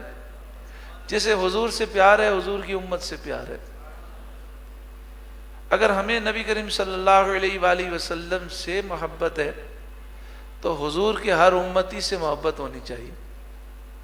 اگر وہ امتی گمراہیت کی طرف جا رہا ہے تو ہمارا دل جلنا چاہیے کہ یہ گمراہ کیوں ہو رہا ہے۔ اگر وہ امتی گناہوں کی طرف جا رہا ہے تو ہمارا دل جلنا چاہیے، اسے گناہ سے بچانے کی ہمیں کوشش کرنی چاہیے۔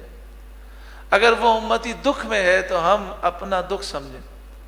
اسی لیے فرمایا حضرت شیخ معروف کرخی علیہ رحمہ نے کہ جو 10 مرتبہ دن میں امت کے لیے دعا کرے اللہ اسے ولیوں کا سردار بنا دے گا، اس کا شمار ابدالوں میں ہوگا۔ اللہم اصلح امت محمد صلی اللہ علیہ وسلم، یہ دعائیں ہیں جو 10 مرتبہ کرنی ہے دن میں۔ اے اللہ حضور کی امت کی اصلاح فرما۔ اللہم فرج عن امت محمد صلی اللہ علیہ وسلم، اے اللہ حضور کی امت کے ہر دکھ کو دور فرما۔ اللہم رحم امت محمد صلی اللہ علیہ وآلہ وسلم، اے اللہ حضور کی امت پہ رحم فرما۔ اب جس ولی کو دیکھیں گے نا، اس ولی کو آپ یہ ضرور دیکھیں گے کہ اسے مسلمانوں کا درد ہے، کسی کی تکلیف دیکھی نہیں جاتی۔ اگر جان سے مدد کر سکتے ہیں تو جان سے کرتے ہیں، مال سے مدد کر سکتے ہیں مال سے کرتے ہیں، اور اگر جان اور مال سے نہیں کر سکتے تو جو اللہ کا ولی ہوگا وہ کسی کا بھی دکھ دیکھ کر روئے گا، خوب گڑ گڑا کر اللہ کی بارگاہ میں دعا کرے گا یا اللہ اس کے دکھ کو دور فرما دو۔ تو امت سے خیر خواہی کرنے والے کو ولایت ملتی ہے، اور جو حضور کے امتیوں کو دھوکہ دے، فراڈ کرے، جھوٹ بولے، 2 نمبری کرے، ملاوٹ شدہ مال دے، تو سوچے وہ کس کے امتیوں کو دھوکہ دے رہا ہے؟ رسول اللہ کے امتیوں کو۔ تو اگر ہم حضور کے امتیوں کو فائدہ نہیں دے سکتے تو نقصان بھی نہ پہنچائیں، اور کسی کا بھی دکھ درد دیکھیں تو دل میں درد ضرور ہونا چاہیے، اس کے لیے دعا ضرور کرنی چاہیے۔ تو حضرت جبریل نے عرض کی یا محمد صلی اللہ، یا رسول اللہ، اللہ کی بارگاہ میں یہ مجھ سے میرے لیے سوال کریں، ان ابسط جناحی علی الصراط لامتک حتی یجوزوا علیہ، کہ مجھے اللہ اس بات کی اجازت دے دے کہ میں پل صراط پر اپنے پر بچھا دوں تاکہ میرے پروں سے آپ کی امت گزر جائے۔ جبریل فرشتوں کے سردار ہے، لیکن امت سے کتنا پیار ہے۔ ہم رسول اللہ کے امتی ہو کر حضور کے امتیوں کو نقصان پہنچائیں، یہ کیسے ہو سکتا ہے؟ آج اس مبارک رات ہم یہ عزم کریں، اللہ سے ہم دعا کرتے ہیں یا اللہ تیرے محبوب کے امتیوں کے لیے ہمیں خیر خواہ بنا دے، ہمدرد بنا دے، مددگار بنا دے۔ یا اللہ ہم تیرے محبوب کے امتیوں کو نقصان نہ پہنچائیں۔ نبی کریم صلی اللہ علیہ وآلہ وسلم فرماتے ہیں جب میں اللہ کے دربار میں گیا تو مجھے آواز آئی قف یا محمد فإن ربک یصلی، اے محمد رک جائیے کہیے صلی اللہ علیہ وسلم، بے شک آپ کا رب آپ پر درود نازل فرما رہا ہے، رحمتیں نازل فرما رہا ہے۔ اب فرماتے ہیں یہ جو آواز آئی یہ آواز مشابہ تھی صدیق اکبر کی آواز کی. اس موقع پر صدیق اکبر کی آواز کیوں آئی؟ یعنی جس فرشتے نے یہ بات کہی یا جو آواز آئی اس میں آپ نے محسوس کیا گویا کہ صدیق اکبر کی آواز ہے. اس لیے کہ حضور کو سب سے زیادہ پیار صدیق اکبر سے.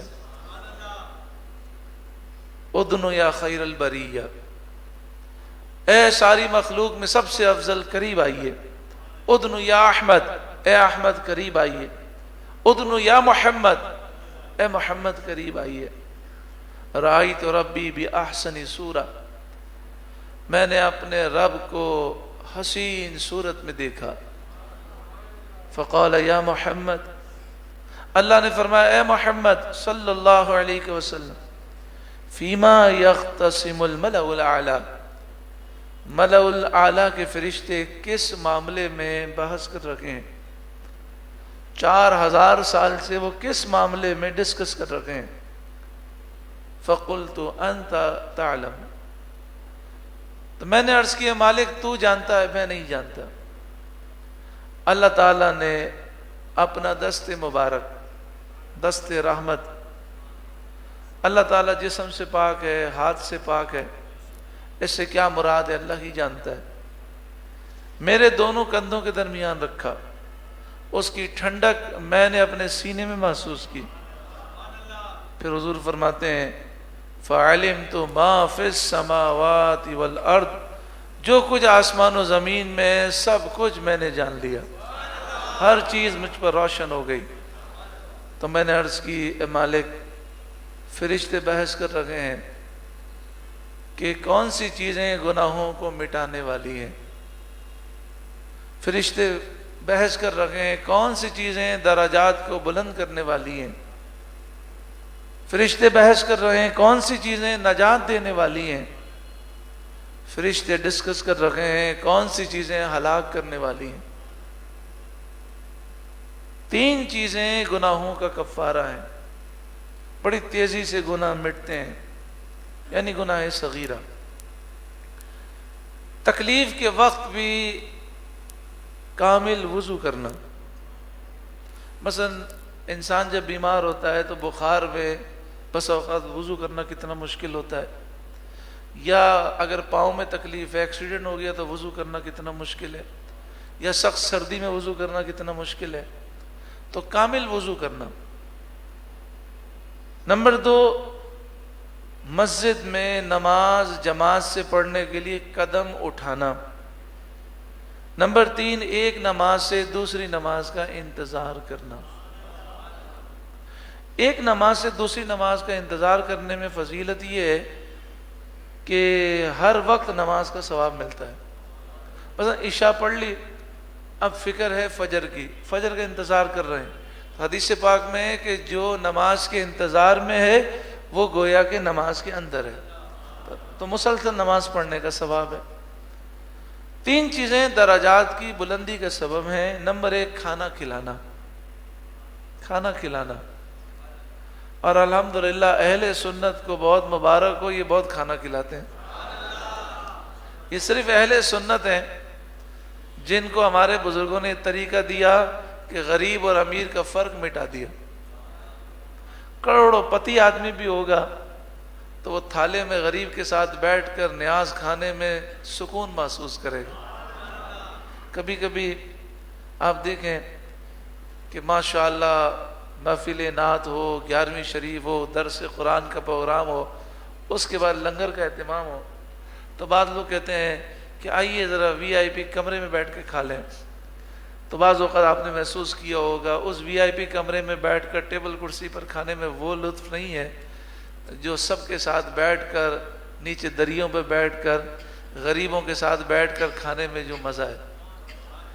پھر یہ ایسا غوث اعظم نے ایک ایسی ویلفیئر ہمیں دی ہے کہ دیکھیں، مثال کے طور پر آپ اپنے گھر کے باہر دسترخوان لگا دیں اور کہیں کہ یہ غریبوں کا دسترخوان ہے، غریب بیٹھ کے کھائے، تو بعض اوقات غریب آدمی بھی شرماتا ہے کہ اگر میرا کوئی رشتہ دار دیکھ لے گا تو کیا ہوگا. اور جو غریب کھا رہا ہے دیکھنے والے جب دیکھتے ہیں تو سب کا دل یہ کہتا ہے یہ غرباء ہیں کھا رہے ہیں، لیکن غوث اعظم تو ہمیں پردہ رکھنا سکھاتے ہیں۔ تو ایسا لنگر غوثیہ ہے کہ غریب امیر کھاتے ہیں، غریبوں کی غربت بھی چھپ جاتی ہے، غریب امیر کا کوئی فرق نہیں ہے اور سب مل کے کھاتے ہیں۔ حضور غوث اعظم فرماتے ہیں کہ فرائض، واجبات اور سنتیں مؤکدہ کے بعد میں نے یہ تلاش کیا کہ کون سی چیز اللہ کے قریب کر سکتی ہے، تو مجھے یہ بتایا گیا غریبوں کو، بھوکوں کو کھانا کھلانا۔ تو ہمیں چاہیے کہ ہم اللہ کی رضا کے لیے خوب کھانا کھلائیں، مہمان نوازی کریں، رشتہ داروں کو کھانا کھلائیں، پڑوسیوں کو کھانا کھلائیں، لیکن جو دین کے طالب علم ہیں ان کو کھانا کھلانا زیادہ ثواب کا باعث ہے، کہ اس میں کھانا کھلانے کا بھی ثواب ہے اور دین کے خدام کی خدمت کا بھی ثواب ہے۔ تو اگر ہم لنگر غوثیہ کی نیت سے مدارس کے اندر اگر کھانا بھیج دیں یا اناج بھیج دیں یا راشن بھیج دیں تو کتنا ثواب ہے، سبحان اللہ، تو اس میں دگنا ثواب ہو جائے گا۔ لنگر غوثیہ کا ثواب بھی ہے، کھانا کھلانے کا بھی ثواب ہے اور دین کی خدمت کا بھی ثواب ہے۔ اور انشاءاللہ یہ جو علماء بنیں گے، اب دیکھیں کسی کو کیا پتا تھا کہ ایک بچہ جو ہاتھ میں ڈول پکڑ کر لوگوں کے گھروں پر جاتا تھا اور دروازے پر دستک کہتا تھا، دستک دے کر کہتا تھا کہ ہم کھانا لینے کے لیے آئے ہیں، کسی کو کیا معلوم تھا کہ یہ 8 سال کا بچہ جب بڑا ہوگا تو امیر المجاہدین بن جائے گا۔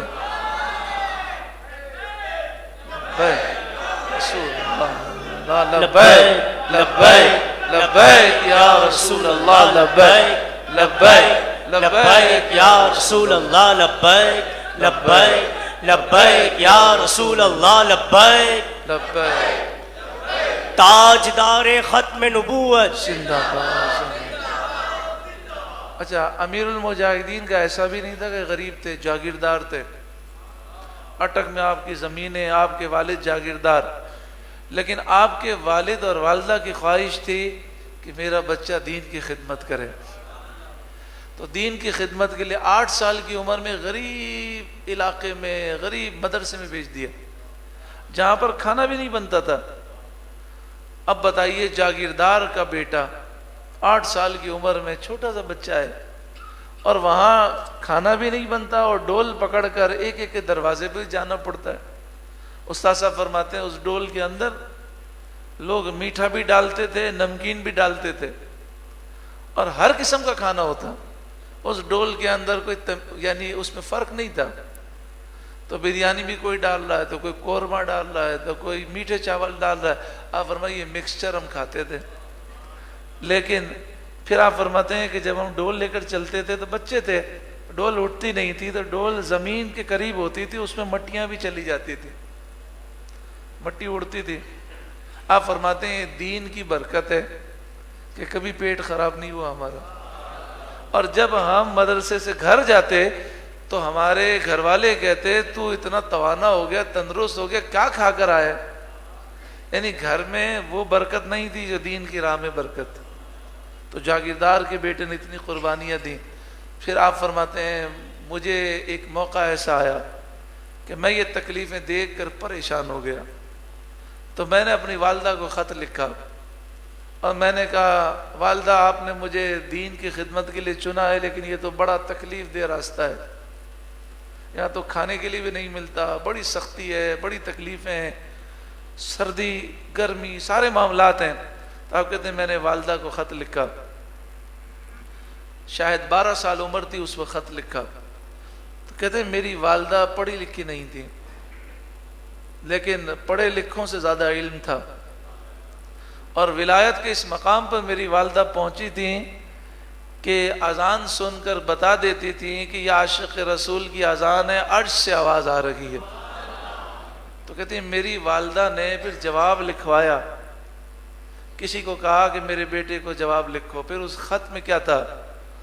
آپ نے فرمایا گھوڑے کا کوئی وطن نہیں ہوتا، ہم نے تمہیں اللہ کی راہ میں دیا ہے، آئندہ کبھی شکوہ مت کرنا، اللہ کی راہ میں نکلے ہو تو گھوڑے کا کوئی وطن نہیں ہوتا، گھوڑا نیزوں تیروں کو برداشت کرتا ہے، شکوہ نہیں کرتا۔ تو آپ کہتے ہیں میری والدہ کے اس خط نے مجھے توانا کر دیا، پھر مجھے کبھی پریشانی نہیں ہوئی۔ تو میں عرض کر رہا تھا کہ درجات کی بلندی کا جو سبب ہے وہ کھانا کھلانا ہے۔ اب وہ کتنے خوش نصیب ہوں گے کہ جو ایسے طلباء کی خدمت جنہوں نے کی ہوگی۔ استاد صاحب فرماتے ہیں کہ مجھے وہ عورت یاد ہے، جب بھی وہ عورت یاد آتی ہے میری آنکھوں میں آنسو آ جاتے ہیں، میں اس کے لیے دعا کرتا ہوں۔ استاد صاحب فرماتے تھے۔ ہم نے کہا کون سی عورت؟ کہا کہ جب ہم صبح صبح کھانا لینے کے لیے پہنچتے تھے تو کچھ لوگ تو بدتمیزی کرتے تھے، او مولوی کھانا نہیں ہے جاؤ، لیکن وہ عورت بڑی محبت کرتی تھی۔ تو وہ کیا کرتی کہ جیسے ہی ہم دروازے دستک دیتے تو گھر کے اندر جو ہوتا وہ سب دے دیتی، یہاں تک کہ اس کے بچے اسکول کے لیے ناشتے کے لیے بیٹھے ہوتے تو وہ جو پراٹھا ہاتھ میں ہوتا ان کے ہاتھ سے چھین کے ہمیں دے دیتی۔ اور بچے بھی اتنے شریف تھے کہ وہ بھوکے آدھا کھانا کھایا اٹھ جاتے، اور اب اسکول جانے کا ٹائم ہوتا، اتنا وقت بھی نہیں ہوتا کہ وہ دوبارہ ان کے لیے پراٹھا بنا سکے، تو دسترخوان پہ جو ہوتا یہاں تک کہ بچے کے ہاتھ میں بھی جو ہوتا وہ پراٹھا لے کر ہمیں دے دیتی۔ آپ کہتے ہیں مجھے وہ مائی بڑی یاد آتی ہے کہ وہ دین سے کتنی محبت کرتے تھے۔ امیر المجاہدین اتنے بلند مقام پر پہنچ کر بھی فرماتے ہیں جب بھی میں بیٹھ کر سوچتا ہوں تو مجھے وہ 8 سال کی عمر یاد آتی ہے، وہ عورت یاد آتی ہے کہ اسے دین سے کتنی محبت تھی، کیا اسے دعائیں لگتی ہوں گی اور کیا اس کا مقام و مرتبہ ہوگا۔ دوسرا فرمایا درجات کی بلندی کے لیے سلام کو عام کرنا۔ ہمارا حال تو یہ ہے کہ جی ہم تو اس کو سلام ہی نہیں کریں گے کیونکہ وہ چھوٹا ہے ہم بڑے ہیں، یہ ہم کو سلام کریں۔ ہر مسلمان کو سلام کرنا ہے، ہر صحیح العقیدہ مسلمان کو سلام کرنا ہے۔ نبی کریم صلی اللہ علیہ وآلہ وسلم کی سنت مبارکہ ہے کہ حضور بچوں کو سلام کرنے میں پہل فرماتے، بلکہ ہر ایک کو سلام میں پہل فرماتے۔ ایک بزرگ تھے حیدرآباد میں جن کو لوگ جو ہے ملنگ کہا کرتے تھے، ملنگ بابا، لیکن وہ اس طرح کے ملنگ نہیں تھے جس طرح کے لوگ ملنگ ہوتے ہیں، بڑے باشرح عالم، بڑے نیک آدمی تھے۔ تو مدینہ منورہ میں میری ان سے ملاقات ہوئی تو مجھے انہوں نے بڑی پیاری بات کی۔ انہوں نے کہا کہ ہم تو گناہ گار ہیں، سیاہ کار ہیں، کیا ہماری حاضری، نہ ڈھنگ ہے نہ طریقہ ہے، بس ہم جب سنہری جالیوں پہ گئے اور ہم نے حضور کو سلام پیش کیا تو شیخ عبداللہ محدث دہلوی فرماتے ہیں کہ حضور اب بھی سلام میں پہل فرماتے ہیں۔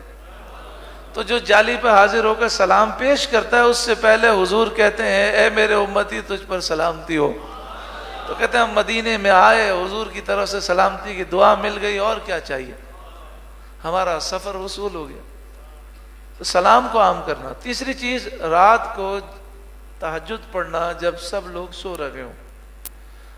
بس اب آخر میں ہم ان باتوں کو مکمل کر لیتے ہیں۔ نجات دینے والی 3 چیزیں ہیں، لوگوں کے سامنے اور چھپ کر بھی اللہ سے ڈرنا۔ نمبر 2 غربت امیری میں میانہ روی اختیار کرنا۔ غربت امیری میں میانہ روی، یہ بڑا اہم نسخہ ہے۔ مثال کے طور پر ایک شخص ہے، اس کے لیے 40,000 روپے کافی ہیں، 50,000 روپے کافی ہیں، وہ گزارا کر سکتا ہے، لیکن اگر وہ کروڑوں اربوں پتی ہو جاتا ہے تو پھر اس کے اخراجات جو ہیں لاکھوں میں چلے جاتے ہیں۔ اب اگر اچانک سے حالات خراب ہوئے تو بتائیے لاکھوں کا خرچہ کرنے والا اب دوبارہ ہزاروں میں گزارا کیسے کرے گا؟ تو اگر شروع سے عادت ہو انسان کی کہ سادگی کے ساتھ زندگی گزارے اور ضروری خرچہ کرے، باقی رقم یا تو کاروبار میں لگا دے یا اللہ کی راہ میں دے دے، تو کبھی اس کو پریشانی نہیں ہوگی۔ تیسرا فرمایا غصے میں خوشی میں انصاف کرنا، یہ نجات دینے والی چیز۔ بندہ خوشی میں ہو تو بسا اوقات کسی پر خوش ہو کر اسے بہت نواز دیتا ہے، دوسرے کے لیے ناانصافی کرتا ہے، تو غصے میں خوشی میں انصاف کرنا۔ آخر میں 3 چیزیں ہیں، ہلاک کرنے والی 3 چیزیں ہیں، تکبر، غرور۔ اے اللہ ہمیں تکبر و غرور سے بچا۔ نمبر 2 لالچ، اے اللہ ہمیں لالچ سے بچا۔ نمبر 3 اپنے آپ پر اترانا، گھمنڈ کرنا، اے اللہ ہمیں عجب سے، خود پسندی سے، اترانے سے اور گھمنڈ کرنے سے محفوظ فرما۔ اللہ تعالی ہم سب پر خاص فضل و کرم فرمائے، اور اللہ میرے بھی گناہ معاف فرمائے، آپ کے بھی گناہ معاف فرمائے، اور جو قول و فعل میں تضاد ہے اللہ اس تضاد کو دور فرمائے۔ جیسا لوگ ہمیں اچھا سمجھتے ہیں اللہ اس سے بھی زیادہ اچھا بنائے۔ جو عیوب، جو برائیاں لوگ جانتے ہیں اللہ وہ بھی دور فرمائے، جو لوگ نہیں جانتے وہ بھی دور فرمائے۔ 27 رجب ہے، نہ جانے ہم رمضان کو دیکھ سکیں یا نہ دیکھ سکیں۔ ہمارے سلیم غازیانی صاحب ابھی مجھے ملے بیان سے پہلے، تو مجھے کہہ رہے تھے کہ میرے بھائی کا جو انتقال ہوا، 2 سال چھوٹے تھے ان سے، عثمان غازیانی، کہتے ہیں کچھ بھی نہیں تھا۔ رات کو وہ نیچے جا کر بیٹھے، چائے پی اور بڑے عمدہ موڈ میں گفتگو بھی کی۔ اچھا ان کو اپنی پوتی سے بڑی محبت تھی تو پوتی سے کھیلے بھی۔ کہتے ہیں کہ ہاں یہ تھا کہ کسی نے ان کو ایک وظیفہ دیا تھا، تو چند دنوں سے یہ 100 مرتبہ درود تنجینا پڑھتے تھے سونے سے پہلے۔ تو ماشاءاللہ سارے کام کاج کر کے سونے سے پہلے تسبیح لے کر 100 مرتبہ درود تنجینا پڑھا، پھر سوئے تقریباً رات کے 1:30 بجے۔ کتنے خوش نصیب ہیں کہ درود پاک پڑھتے پڑھتے سوئے۔ اور کہا ان کا معمول تھا کہ تہجد میں پہلے اٹھتے تھے، پھر خود اٹھتے تھے، پھر اپنی بیوی کو اٹھاتے تھے۔ تو تہجد میں اٹھے نہیں، تو زوجہ نے سوچا، یعنی زوجہ کی آنکھ کھلی فجر کے وقت، تو کہا بڑی حیرت کی بات ہے یہ تہجد میں نہیں اٹھے، حالانکہ ان کا معمول ہے۔ جب دیکھا تو ان کا انتقال ہو گیا تھا۔ تو ماشاءاللہ عشاء کی نماز پڑھنے کے بعد رات کو سونے سے پہلے درود تنجینا پڑھتے پڑھتے سوئے، اور اس نیت سے الارم رکھ کے سوئے مجھے تہجد میں اٹھنا ہے، اور اس عالم میں رات میں ان کی روح پرواز کر گئی۔ تو مجھے بھی نہیں معلوم، آپ کو بھی نہیں معلوم، ہو سکتا ہے ہم رمضان نہ دیکھ سکیں، اور ہو سکتا ہے یہ رمضان ہماری زندگی کا آخری رمضان ہو۔ تو آئیے ہم نیت کر لیتے ہیں کہ اگر ہماری زندگی رہی، یہ رمضان نصیب ہوا، تو اللہ ہم پر کرم فرمائے۔ اس سال ہمیں قرآن سمجھ کر انشاءاللہ تراویح ادا کرنی ہے، اور یادگار رمضان گزارنا ہے۔ یادگار رمضان کا یہی مطلب نہیں ہے کہ صرف تراویح ادا کر لیں آپ ترجمہ و تفسیر کے ساتھ۔ یادگار رمضان کے معنی ہے کہ رمضان ایسا گزرے شریعت کے احکام کے مطابق، ہم پیٹ کا بھی روزہ رکھیں، منہ کا بھی رکھیں، آنکھوں کا بھی رکھیں، کان کا بھی رکھیں، سچی پکی توبہ کریں، اور ایسا رمضان گزرے کہ پھر ہم کبھی گناہ کے قریب نہ جائیں۔ یا اللہ ہمیں اس سال ایسا یادگار رمضان نصیب فرما۔ حسن اسکوائر سیوک سینٹر کے پاس حمزیہ غوثیہ لان میں انشاءاللہ تعالی یہ پروگرام ہوگا۔ رات 9 بجے عشاء کی نماز ہوگی، پھر انشاءاللہ اسی طرح ہر 4 رکعت سے پہلے قرآن پاک کا ترجمہ و تفسیر سنیں گے، پھر 4 رکعت ادا کریں گے۔ آئیے ہم نیت کرتے ہیں کہ اگر ہماری زندگی رہی تو انشاءاللہ اس سال ہم قرآن سمجھ کر تراویح ادا کریں گے۔ اللہ تعالی ہمیں عمل کی توفیق اور سعادت نصیب فرمائے۔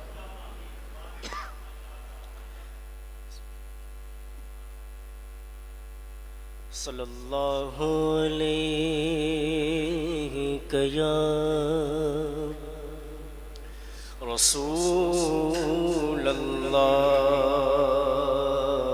وسلم علیک یا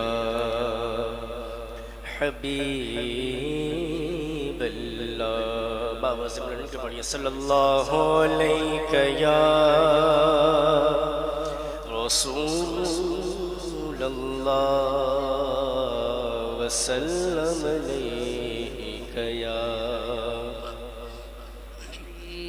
حبیب اللہ۔ اے میرے مولا مولا مولا مولا، اے میرے مولا مولا مولا مولا مولا، اے میرے مولا مولا مولا مولا،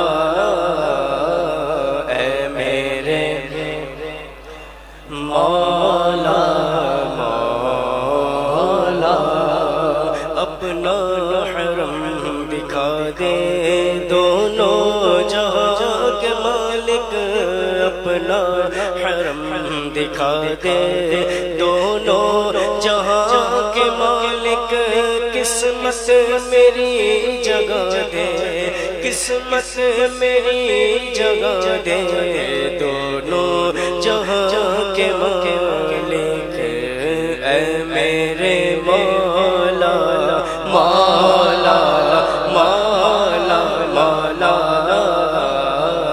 اے میرے مولا مولا مولا، برسوں سے آرزو ہے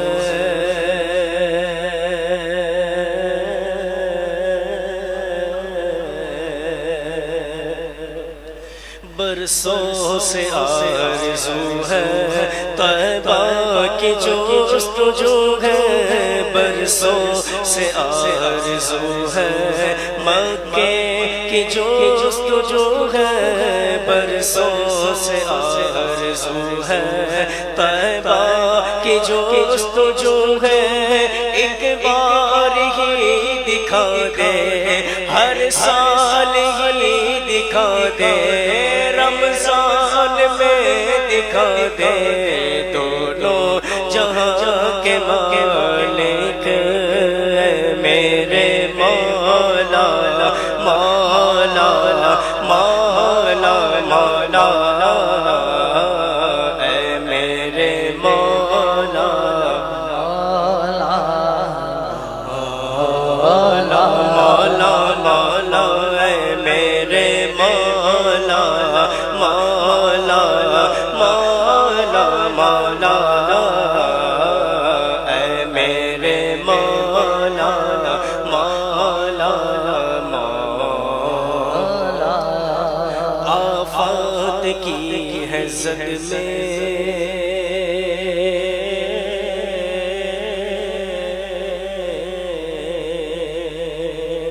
آفات کی ہے زد میں میرا وطن خدایا، آفات کی ہے زد میں میرا وطن خدایا، آفات سے بچا دے، آفات سے بچا دے، دونوں جہاں کے مالک اے میرے مولا مولا مولا مولا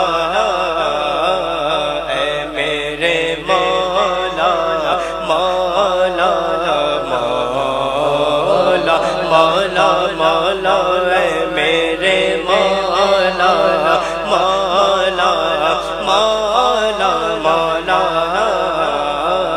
اے میرے مولا مولا، بیٹھا نبی کے در پر جس دم او یہ گداگر، بیٹھا نبی کے در پر جس دم او یہ اجاگر، اس دم اسے پنا دے، اس دم اسے پنا دے، دونوں جہاں کے مالک اے میرے مولا مولا مولا مولا اے میرے مولا مولا مولا مولا مولا اے میرے مولا مولا مولا مولا اے میرے مولا مولا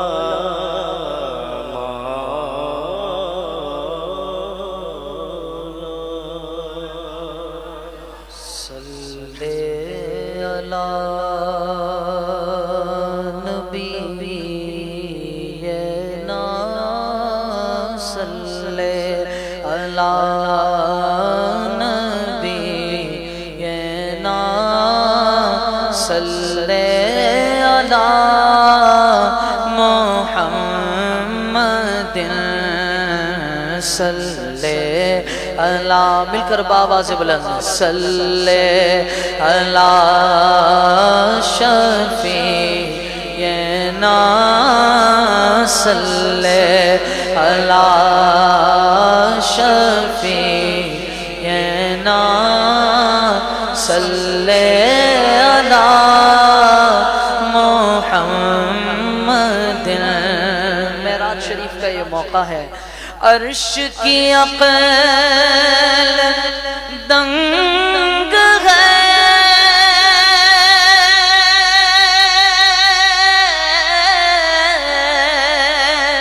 چرخ میں آسمان ہے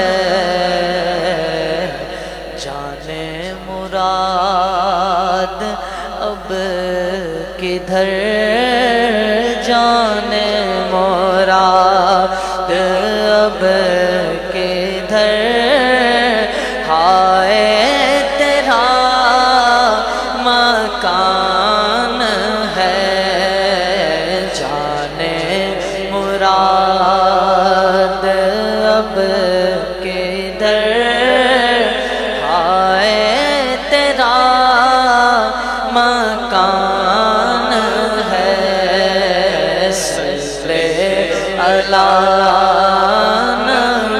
نبینا صلی علی شفیعنا صلی علی محمد عرش پہ تازہ چھیڑ چار فرش پہ طرفہ دوم کان جدر لگائیے کان جدر لگائیے تیری داستان ہے صلی علی نبینا صلی علی نبینا صلی علی محمد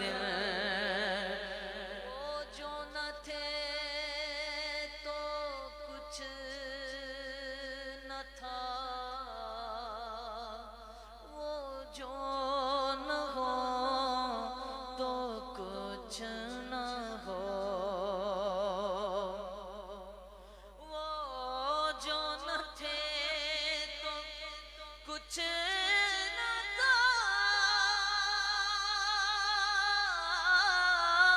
وہ جو نہ ہو تو کچھ نہ ہو